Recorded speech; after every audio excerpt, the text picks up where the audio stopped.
Capítulo 31. A borboleta preta. No dia seguinte, como eu estivesse a preparar-me para descer, entrou no meu quarto uma borboleta, tão negra como a outra, e muito maior do que ela. Lembrou-me o caso da véspera e ri-me. Entrei logo a pensar na filha de Dona Eusébia, no susto que tivera e na dignidade que, apesar dele, soube conservar. A borboleta, depois de esvoaçar muito em torno de mim, pousou-me na testa. Sacudia. Ela foi pousar na vidraça e, porque eu a sacudisse de novo, saiu dali e veio parar em cima de um velho retrato de meu pai. Era negra como a noite. O gesto brando com que, uma vez posta, começou a mover as asas, tinha um certo ar escarninho que me aborreceu muito. Dei de ombros, saí do quarto. Mas tornando lá, minutos depois, e achando-a ainda no mesmo lugar, senti um repelão dos nervos. Lancei mão de uma toalha, bati-lhe e ela caiu. Não caiu morta, ainda torcia o corpo e movia as farpinhas da cabeça. Apiedei-me, tomei-a na palma da mão e fui depô-la no peitoril da janela. Era tarde. A infeliz expirou dentro de alguns segundos. Fiquei um pouco aborrecido, incomodado. Também por que diabo não era ela azul? Disse comigo. E esta reflexão, uma das mais profundas que se tem feito desde a invenção das borboletas, me consolou do malefício e me reconciliou comigo mesmo. Deixei-me estar a contemplar o cadáver com alguma simpatia, confesso. Imaginei que ela saíra do mato, almoçada e feliz. A manhã era linda. Veio por ali fora, modesta e negra, espairecendo as suas borboletices, sob a vasta cúpula de um céu azul, que é sempre azul para todas as asas. Passa pela minha janela, entra e dá comigo. Suponho que nunca teria visto um homem. Não sabia, portanto, o que era o homem. Descreveu infinitas voltas em torno do meu corpo e viu que me movia, que tinha olhos, braços, pernas, um ar divino, uma estatura colossal. Então disse consigo, este é provavelmente o inventor das borboletas. A ideia subjugou-a, aterrou-a, mas o medo, que é também sugestivo, insinuou-lhe que o melhor modo de agradar ao seu Criador era beijá-lo na testa, e beijou-me na testa. Quando enxotada por mim, foi pousar na vidraça. Viu dali o retrato de meu pai, e não é impossível que descobrisse meia verdade, a saber que estava ali o pai do inventor das borboletas, e voou a pedir-lhe misericórdia. Pois um golpe de toalha rematou a aventura. Não lhe valeu a imensidade azul, nem a alegria das flores, nem a pompa das folhas verdes, contra uma toalha de rosto, 2 palmos de linho cru. Vejam como é bom ser superior às borboletas, porque, é justo dizê-lo, se ela fosse azul ou cor de laranja, não teria mais segura a vida. Não era impossível que eu a atravessasse com um alfinete para recreio dos olhos. Não era. Esta última ideia restituiu-me a consolação. Uni o dedo grande ao polegar, despedi um piparote e o cadáver caiu no jardim. Era tempo. Aí vinham já as próvidas formigas. Não, volta à primeira ideia. Creio que para ela era melhor ter nascido azul. Capítulo 32. Coxa de nascença. Fui dali acabar os preparativos da viagem. Já agora não me demoro mais. Desço imediatamente. Desço, ainda que algum leitor circunspecto me detenha para perguntar se o capítulo passado é apenas uma sensaboria ou se chega à empulhação. Ai, não contava com Dona Eusébia. Estava pronto quando me entrou por casa. Vinha convidar-me para transferir a descida e ir lá jantar nesse dia. Cheguei a recusar, mas instou tanto que não pude deixar de aceitar. Ademais, era-lhe devida aquela compensação. Fui. Eugênia desataviou-se nesse dia por minha causa. Creio que foi por minha causa. se é que não andava muita vez assim. Sem as bichas de ouro que trazia na véspera, lhe pendiam agora das orelhas 2 orelhas finamente recortadas numa cabeça de ninfa. Um simples vestido branco de caça, sem enfeites, tendo ao colo, em vez de broche, um botão de madrepérola e outro botão nos punhos fechando as mangas, e nem sombra de pulseira. Era isso no corpo, não era outra coisa no espírito. Ideias claras, maneiras chãs, certa graça natural, um ar de senhora e não sei se alguma outra coisa. Sim, a boca, exatamente a boca da mãe, a qual me lembrava o episódio de 1814. E então dava-me ímpetos de glosar o mesmo mote à filha. Agora vou mostrar-lhe a chácara, disse a mãe logo que esgotamos o último gole de café. Saímos à varanda, dali à chácara, e foi então que notei uma circunstância. Eugênia cocheava um pouco, tão pouco que eu cheguei a perguntar-lhe se machucara o pé. A mãe calou-se. A filha respondeu sem titubear. Não, senhor, sou coxa de nascença. Mandei-me a todos os diabos. Chamei-me desastrado, grosseirão. Com efeito, a simples possibilidade de ser coxa era bastante para não lhe perguntar nada. Então lembrou-me que da primeira vez que a vi, na véspera, a moça chegara-se lentamente à cadeira da mãe, e que naquele dia já a achei à mesa de jantar.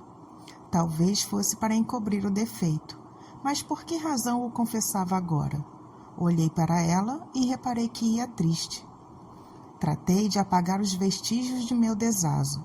Não me foi difícil, porque a mãe era, segundo confessara, uma velha patusca e prontamente travou de conversa comigo.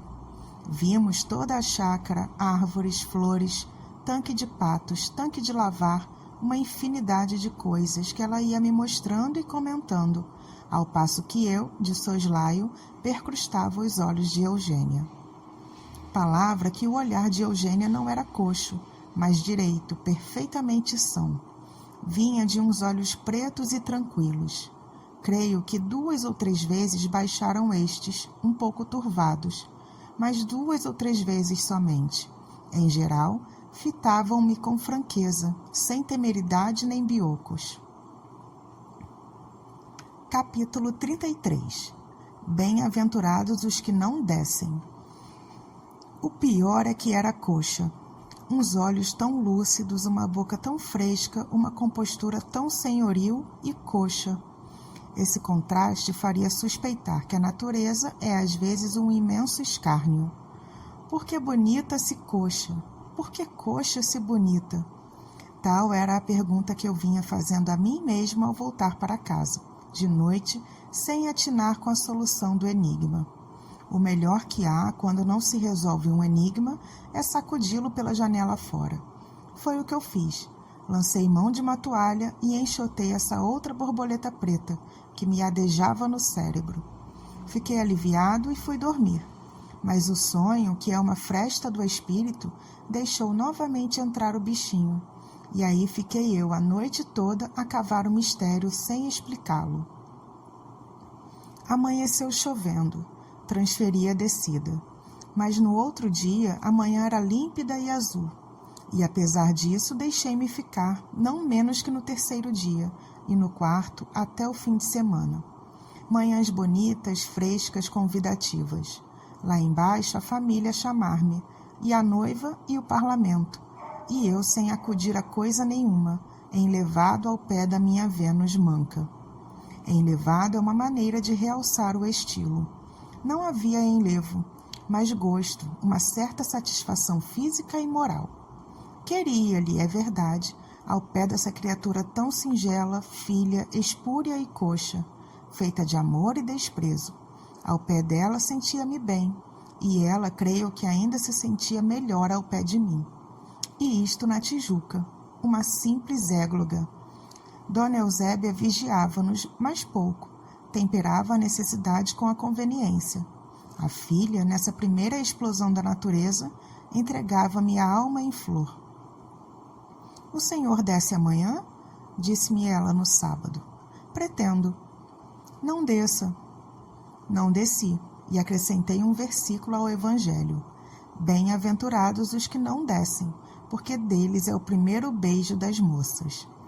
Com efeito, foi no domingo esse primeiro beijo de Eugênia, o primeiro que nenhum outro varão jamais lhe tomara, e não furtado ou arrebatado, mas candidamente entregue, como um devedor honesto paga uma dívida.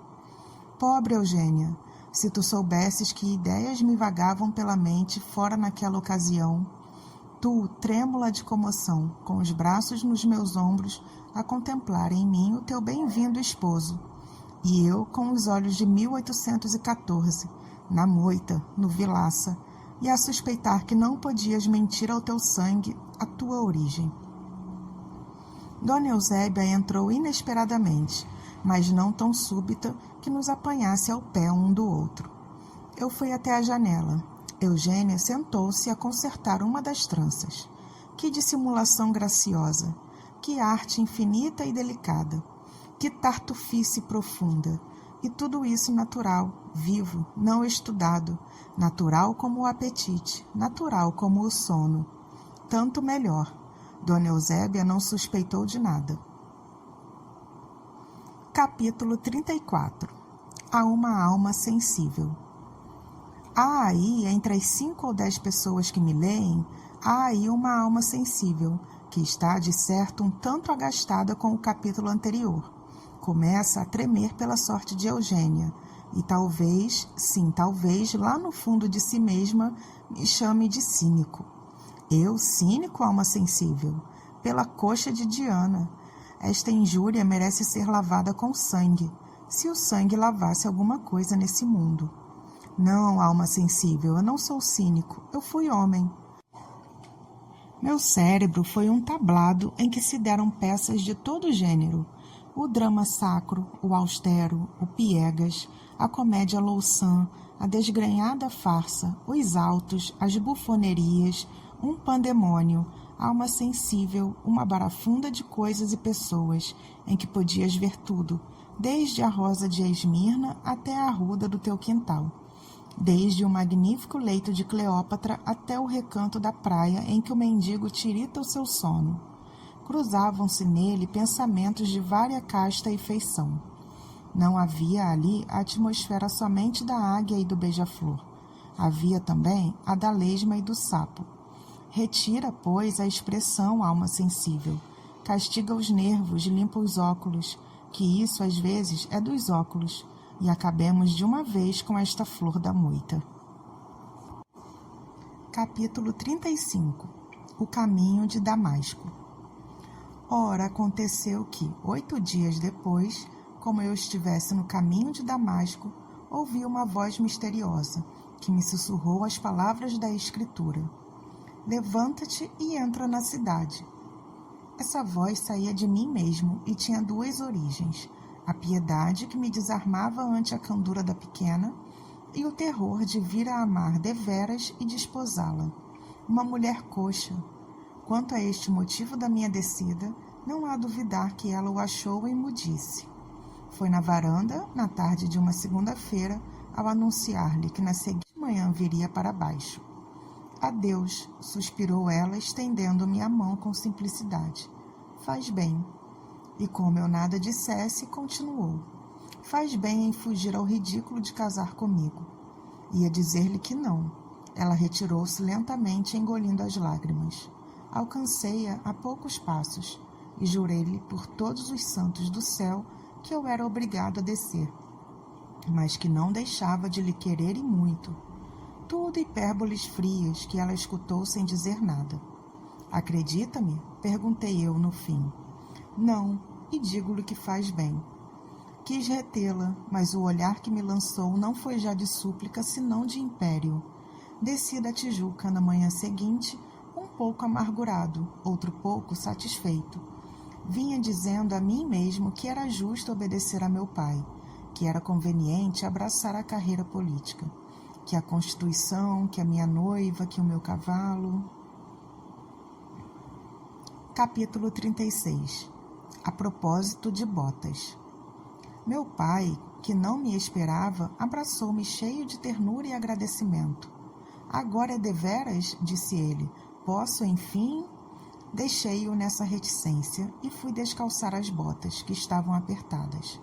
Uma vez aliviado, respirei a larga e deitei-me ao fio comprido, enquanto os pés e todo eu atrás deles entrávamos numa relativa bem-aventurança. Então considerei que as botas apertadas são uma das maiores venturas da terra, porque, fazendo doer os pés, dão aso ao prazer de as descalçar. Mortifica os pés, desgraçado, desmortifica-os depois, e aí tens a felicidade barata, ao sabor dos sapateiros e de Epicuro. Enquanto esta ideia me trabalhava no famoso trapézio, lançava eu os olhos para a Tijuca e via a aleijadinha perder-se no horizonte do pretérito, e sentia que o meu coração não tardaria também a descalçar as suas botas. E descalçou-as o lascivo.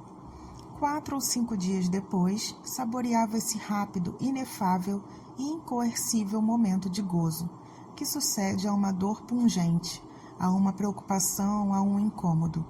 Daqui inferi eu que a vida é o mais engenhoso dos fenômenos, porque só aguça a fome, com o fim de deparar a ocasião de comer, e não inventou os calos, senão porque eles aperfeiçoam a felicidade terrestre.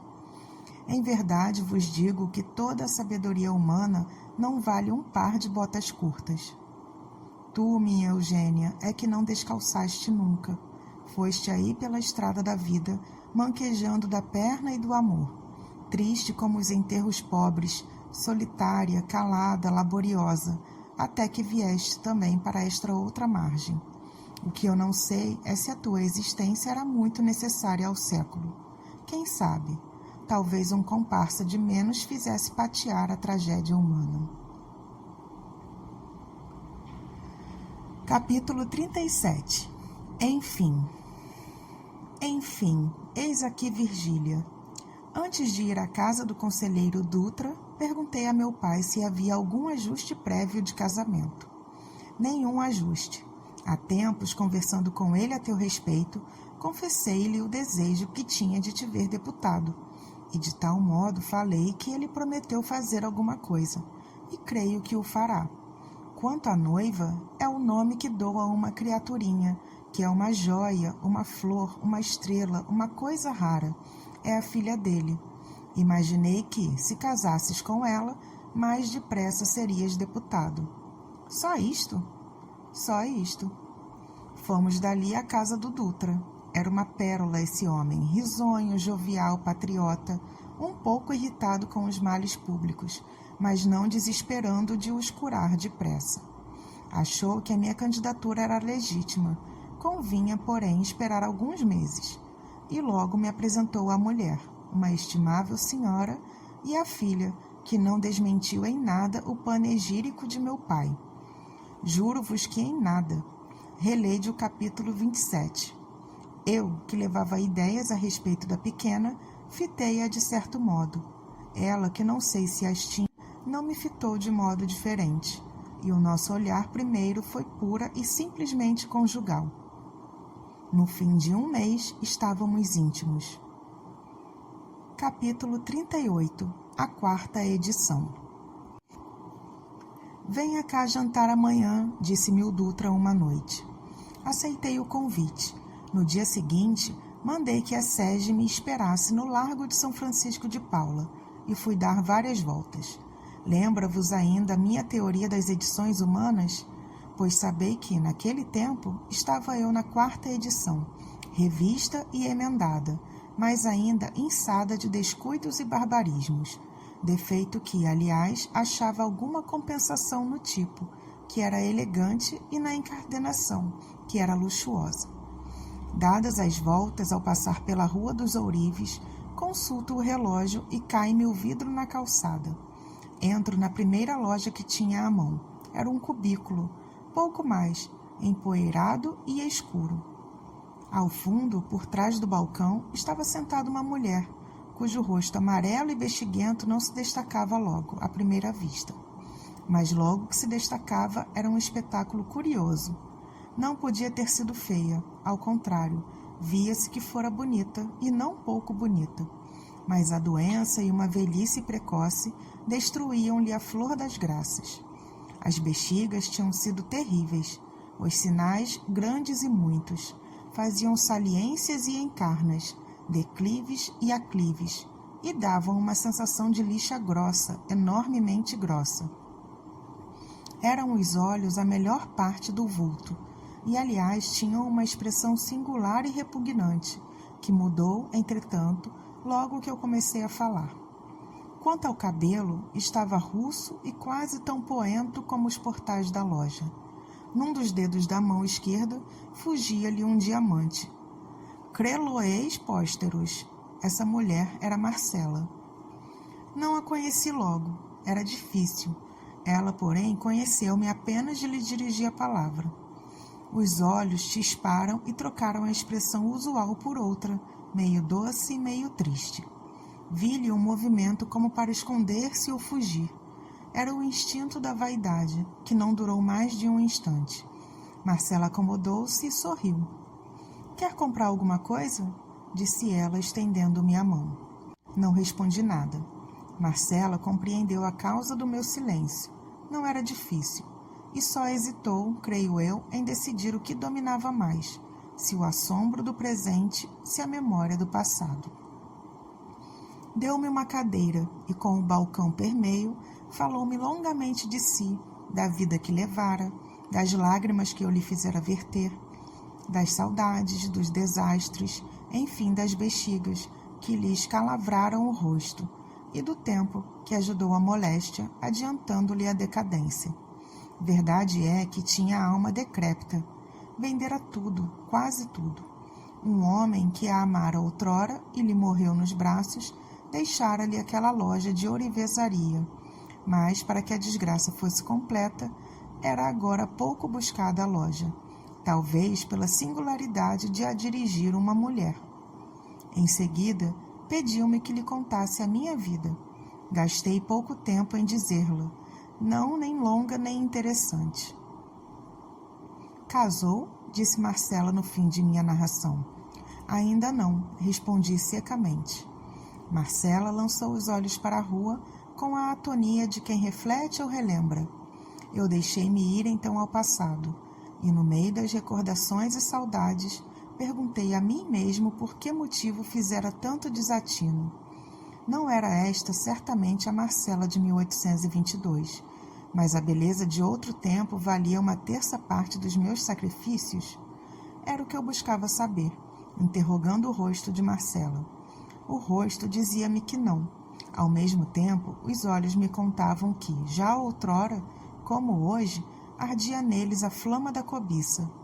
Os meus é que não souberam ver-lhe. Eram olhos da primeira edição. Mas por que entrou aqui? Viu-me da rua? Perguntou ela, saindo daquela espécie de torpor. Não, supunha entrar numa casa de relojoeiro. Queria comprar um vidro para este relógio. Vou a outra parte. Desculpe-me, tenho pressa. Marcela suspirou com tristeza. A verdade é que eu me sentia pungido e aborrecido ao mesmo tempo, e ansiava por me ver fora daquela casa. Marcela, entretanto, chamou um moleque, deu-lhe o relógio e, apesar da minha oposição, mandou-o a uma loja na vizinhança comprar o vidro. Não havia remédio, sentei-me outra vez. Disse ela, então, que desejava ter a proteção dos conhecidos de outro tempo.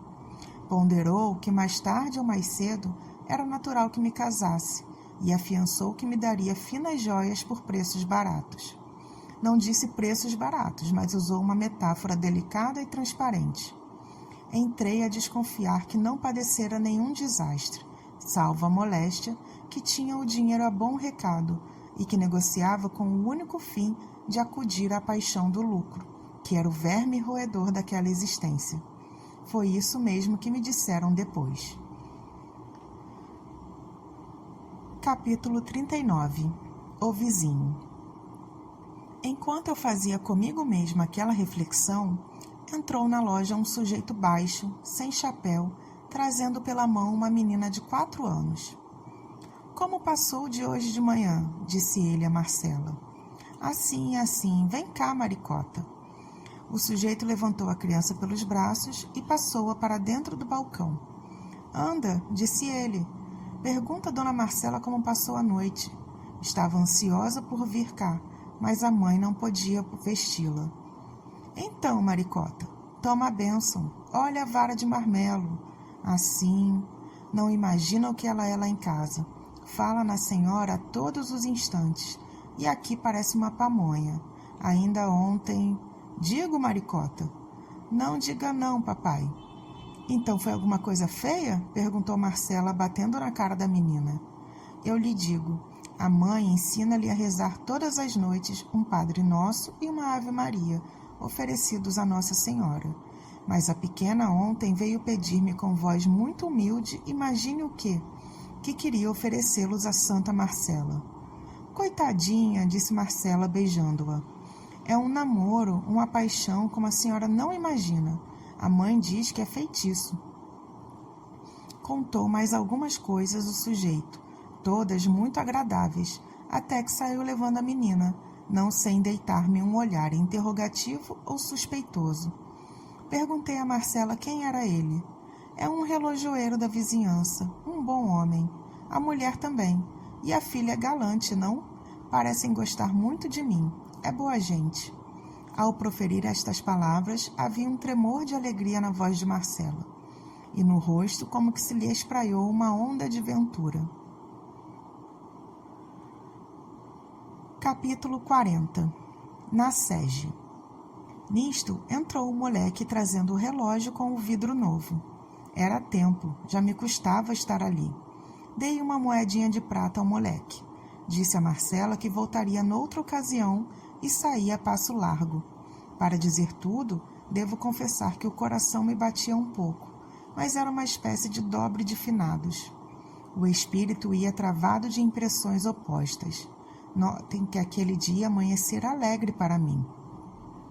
Meu pai, ao almoço, repetiu-me por antecipação o primeiro discurso que eu tinha de proferir na Câmara dos Deputados. Rimo-nos muito, e o sol também, que estava brilhante, como nos mais belos dias do mundo. Do mesmo modo que Virgília devia rir quando eu lhe contasse as nossas fantasias do almoço. Vai senão quando cai-me o vidro do relógio. Entro na primeira loja que me fica à mão, e eis-me surge o passado. Ei-lo que me lacera e beija, ei-lo que me interroga, com um rosto cortado de saudades e bexigas. Lá o deixei. Meti-me às pressas na sege, que me esperava no largo de São Francisco de Paula, e ordenei ao boleeiro que rodasse pelas ruas afora. O boleeiro atiçou as bestas. A sege entrou a sacolejar-me, as molas gemiam, as rodas sulcavam rapidamente a lama que deixara a chuva recente. E tudo isso me parecia estar parado. Não há, às vezes, um certo vento morno, não forte nem áspero, mas abafadiço, que não nos leva o chapéu da cabeça, nem redemoinha nas saias das mulheres. E, todavia, é ou parece ser pior do que se fizesse uma e outra coisa, porque abate, afrouxa, e como se dissolve os espíritos. Pois eu tinha esse vento comigo, e certo de que ele me soprava por achar-me naquela espécie de garganta, entre o passado e o presente. Almejava por sair à planície do futuro. O pior é que a sege não andava. João, bradei eu ao boleeiro, esta sege anda ou não anda? Ué, nhonhô, já estamos parados na porta de senhor conselheiro.